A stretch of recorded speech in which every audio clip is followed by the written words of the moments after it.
Morning students, I am coming. Yes, hello students, how are you? कैसे हैं आप लोग? तैयारी चल रही है? गुड, तैयारी करते रहिए। So today's our topic is, look at the blackboard, today's topic is globe. In SST we are taking geography section. तो आज बात कर रहे हैं ग्लोब के बारे में। ग्लोब के बारे में अर्लियर क्लासेस में हमने बात की, you have listen this term globe. तो उसमें अपन ने क्या डिफाइन किया था? Globe is simply define as a globe is the model of the earth. पृथ्वी का नमूना है। You can say it is a miniature of the earth, और you can say it is a true model of the earth. जैसा कि आप देखते हैं, it is a true model of the earth. What is a globe? True model of the earth. और you can write it as, आपकी book में क्या लिखा हुआ है? It is a miniature model of the earth. मतलब पृथ्वी के जैसा ही दिखने वाला इंसान ने बनाया है। और अर्थ क्या है? पहले अपन ने पढ़ा है, नॉट परफेक्ट स्फीयर नहीं है, बट नियर टू स्फीयर है। क्योंकि इसमें अर्थ में अपन ने क्या पढ़ा है? It is taper from the top. ऊपरी भागों से अर्थ क्या है? दबा हुआ है। जैसे अपन बॉल लेके, मैंने आपको एक एग्जांपल में बताया था, ये बॉल की इस तरीके से है, और ऊपर से क्या है? ऊपर से नॉर्थ से और साउथ से दोनों पॉइंट से क्या है? दबा हुआ है। और सेंटर वाला जो पार्ट है, इस सेंटर वाले पार्ट से क्या है? इसमें बल्ज है। बल्ज मतलब उभार है। तो इस तरीके से अर्थ को हमने देखा है। तो अर्थ ये जो है, सिंपली मैं आपको बताऊं एक मिनट, ये जो है this the miniature of the अर्थ, यानी कि ग्लोब है। अब आप इसमें देख पा रहे हैं, ऊपर से दबा हुआ है, नीचे से दबा हुआ है, ठीक है। और we are locating continents and the oceans in it. पूरा उसको मिनिएचर को दिखा पा रहे हैं। पर सबसे बड़ी बात यहाँ पर आती है, क्वेश्चन यहाँ आता है कि how we locate a place on the earth, ठीक है। How we locate any place on the earth. पृथ्वी पर किसी स्थान को दिखा कैसे सकते हैं, प्रदर्शित कैसे कर सकते हैं? तो उसके लिए हमें जरूरत किसकी पड़ती है? मान लो ग्लोब है हमारे पास, ग्लोब पर इंडिकेट कैसे करेंगे उसको? तो उसके लिए उसका जवाब क्या होगा? ध्यान से सुनिए। लोग कहते हैं, ये ग्लोब को मैंने ड्रॉ करने की कोशिश की है, बिल्कुल ऐसा नहीं है, थोड़ा टिल्टेड होता है। इसमें आप ये देखेंगे तो it has lot of lines which the lines which are intersecting to each other. एक दूसरे से क्या कर रही हैं? कट रही हैं लाइनें। तो lot of lines are there. तो यहाँ से बात करें, सबसे पहले यहाँ से ये अर्थ क्या है? इमेजिनरी एक्सिस है अर्थ का।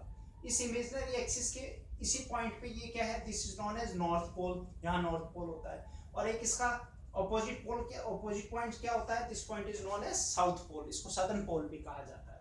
और सेंटर पार्ट जो होता है, centre part, this centre part is known as, ये 0 डिग्री होता है सेंटर पार्ट। और इस सेंटर पार्ट को क्या कहा जाता है? Centre part is known as equator. Equator आगे भी पढ़ेंगे, इसको डिटेल में लेंगे। इक्वेटर क्या है? Which equally divide the earth into 2 equal halves. जिसने पृथ्वी को क्या कर दिया? 2 बराबर भागों में बांट दिया है। जैसे इसमें आप देखें, ये सेंटर लाइन मैंने खींच रखी है, ये पार्ट, तो ये सेंटर पार्ट, ये क्या है? This the equator. मतलब इसने क्या किया? अर्थ को 2 इक्वल पार्ट्स में डिवाइड कर दिया। अब 2 इक्वल पार्ट्स में आप ये देख रहे हैं, 2 इक्वल पार्ट्स में डिवाइड करने के कारण क्या हुआ है? The northern part is known as northern hemisphere and this is southern part is known as southern hemisphere। इस तरीके से हमने 2 पार्ट्स में डिवाइड किया, northern hemisphere, करेक्ट, और दिस इज southern hemisphere। तो 2 स्पेयर्स में हो गया। और इस सेंटर लाइन को क्या कहा? This centre line is known as equator. Centre line is the center line which divide the earth into 2 equal halves is known as equator, correct। Hindi में इसको विषुवत रेखा कहा जाता है। अब अगला क्वेश्चन ये आता है कि how we locate any place, किसी जगह को प्रदर्शित कैसे किया जाए? तो इसका आंसर क्या है? By the help of grid, GRID, grid. Grid क्या है? Grid is also imaginary line. Grid क्या है? इमेजिनरी लाइन है। ग्रिड क्या है? Grid is imaginary lines having imaginary line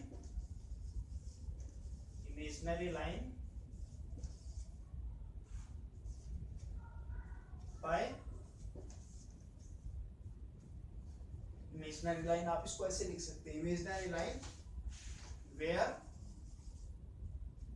latitudes and longitudes intersects each other।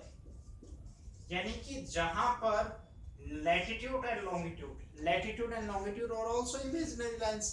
अब लैटिट्यूड्स की बात करेंगे, नेक्स्ट पूरा चैप्टर लेंगे इसके ऊपर, पर यहाँ थोड़ा सा इसके बारे में जान लें कि the lines which are going along the equator, the lines which are going along the equator, वो क्या कहलाएंगे? These are lines are known as latitude।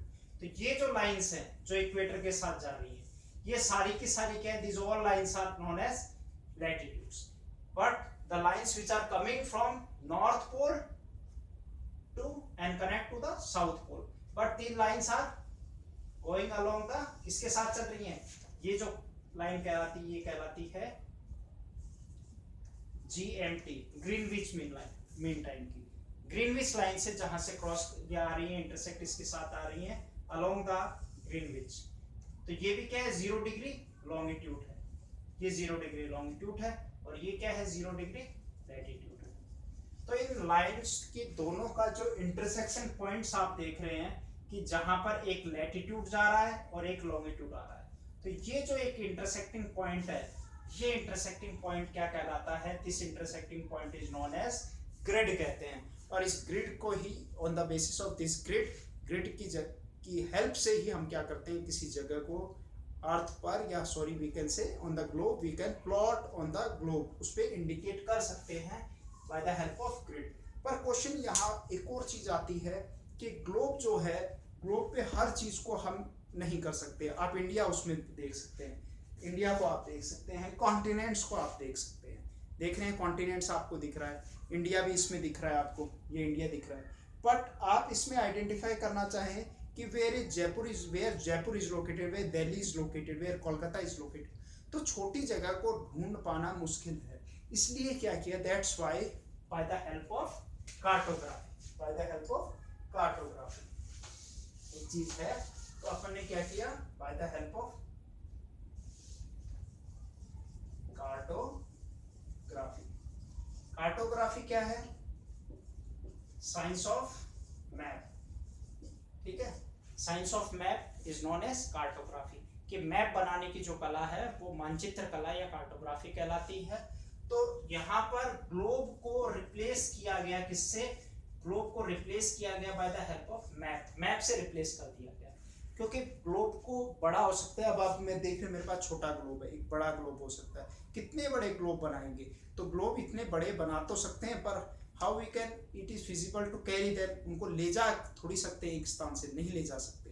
तो उसी चीज को ध्यान में रखते हुए इंसान ने एक सहूलियत बनाई, आसान करने का कोशिश किया, और आसान करने के लिए क्या किया? इस ग्लोब को क्या किया? फ्लैट कर दिया गया। It means the flat representation of globe is known as map. What is map? Flat representation of the globe. Globe का फ्लैट रिप्रेजेंटेशन किया, बट ऐसे ही नहीं किया, किससे किया? By the